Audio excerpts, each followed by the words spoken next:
Allora, come prima cosa stacchiamo il connettore dell'alimentazione, poi prendiamo una cavina a brugola e svitiamo la brugolina che ferma l'elettrovalvola. Qui era collegato il connettore dell'alimentazione, basta semplicemente sfilarlo e poi sfiliamo delicatamente l'elettrovalvola.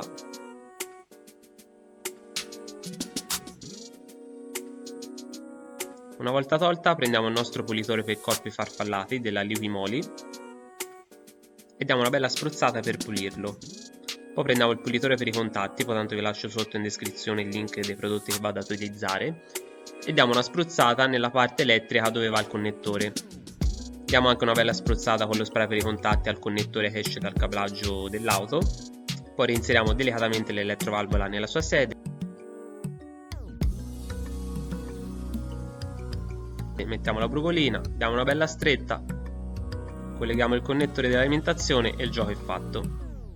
Adesso passeremo a pulire il sensore di pressione e temperatura del metano, che si trova sotto, inserito nel flauto degli iniettori. Questo è un po' più scomodo toglierlo, eccolo là, questo vi sto indicando la freccia rossa. Stacchiamo il connettore, è uguale a tutti gli altri connettori, c'è questa linguetta gialla, va spostata verso l'esterno, poi possiamo togliere il connettore.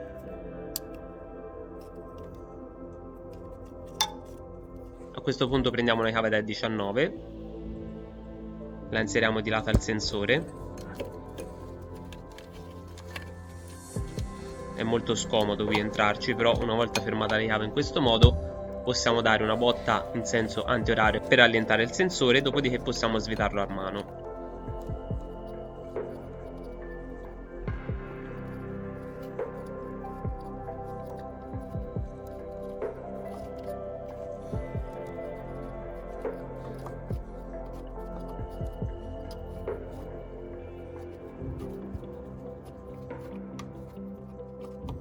Una volta svitato lo facciamo uscire delicatamente senza farlo sbattere da nessuna parte. Eccolo qua. A questo punto prendiamo lo spray per pulire i corpi farfallati, questo vede la NRG, ma va bene anche quell'altro della Liquimoli, e diamo una bella spruzzata, sia di lato che all'interno.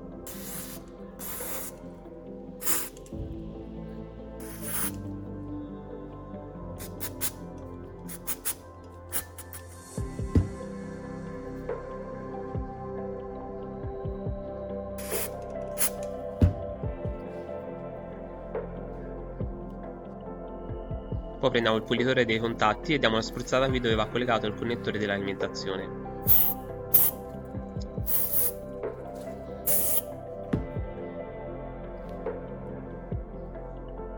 Nel toglierlo il sensore mi sono accorto che c'era l'o-ring spezzata e può darsi che proprio questo qui mi faceva accendere la spia gialla, anzi quasi sicuramente perché c'era perdite di metano.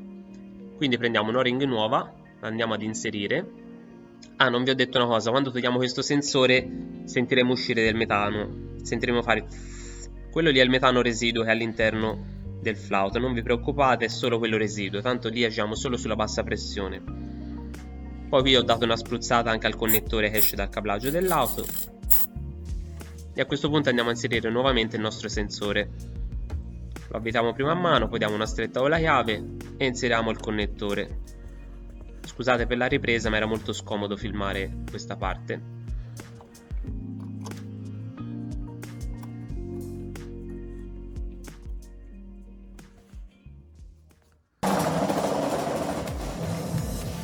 Eccoci amici a fine tutorial, in questo video abbiamo visto come pulire l'elettrovalvola dell'albero a camme e il sensore di pressione e temperatura del metano. Questi due sensori sono due sensori che possono portare l'accensione della spia gialla. Sono alcune delle tante ed infinite problematiche che possono far accendere questa maledetta spia. Niente, mi raccomando, quando fate la pulizia fatela sempre con cautela e pazienza, senza fretta, e non toccate mai i sensori con le mani perché sono delicatissimi. Qui in alto vi lascio il link di video con altre problematiche che possono portare all'accensione della spia gialla. Io vi saluto, spero il video vi sia piaciuto, nel caso sapete cosa dovete fare, lasciare un bel like ed iscrivervi al mio canale. Ciao e alla prossima!